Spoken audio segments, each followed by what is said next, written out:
Smith machine SLDL exercise targets your hamstrings muscle and your glutes. It also targets your erectospinae muscle as accessory muscles or supporting muscle for your back to stabilize it throughout the whole movement.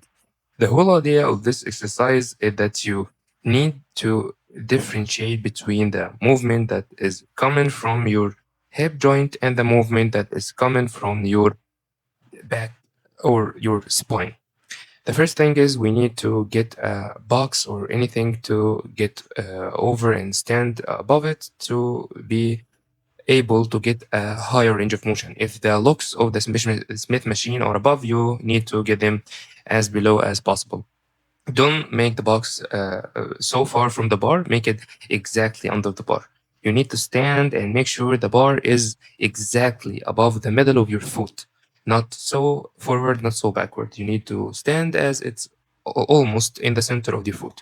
You need to stand wide enough that your knees is out with your toes. Both are looking in the same direction outward. You need to make the distance between your both foot as exactly at your shoulder width or a little wider. You need to make a slight bend in your knee, not so much bending or not locked out. You need to make a small bending in your knee. You need to understand that this bending is gonna be fixed. We're not gonna bend our knee joint more and we're not gonna extend it more. We wanna fix our knee. So the movement is coming from my hip joint while my knee joint is stable and fixed.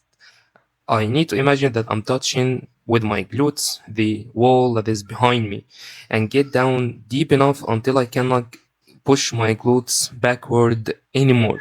That the way that if I'm gonna get more enough, it will be from my spine. I don't want to go there. I want to stop at the level that as much as possible I'm pushing my glutes backward from my hip joint.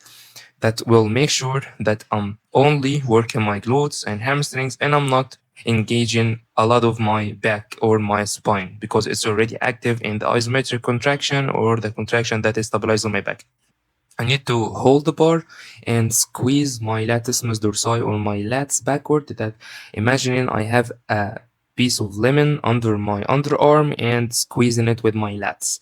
Then I want to make sure that my the space between my two hands is a little wider from my shoulder width. Then I get up with the bar, and again, I want to imagine that I'm touching the wall behind me with my glutes. So what will I do is I'm touching with my glutes the wall behind me till I get enough deep stretch with my hamstrings without bending my knee or bending my back. No bending in your knee, no bending in your back. The only joint is moving here is my hip joint. That is a hip hinge movement.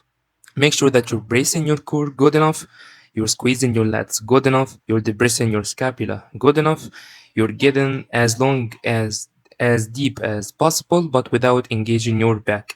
If the level of becoming down is when your back is horizontal with the floor, you can get enough of that and not getting more than that. So to sum it up, when I get down with the bar, I imagine I'm touching the wall behind me, and when I'm getting up and holding the weight above, I'm imagining that I am hitting the bar with my pubis, like literally I'm fucking the bar or something.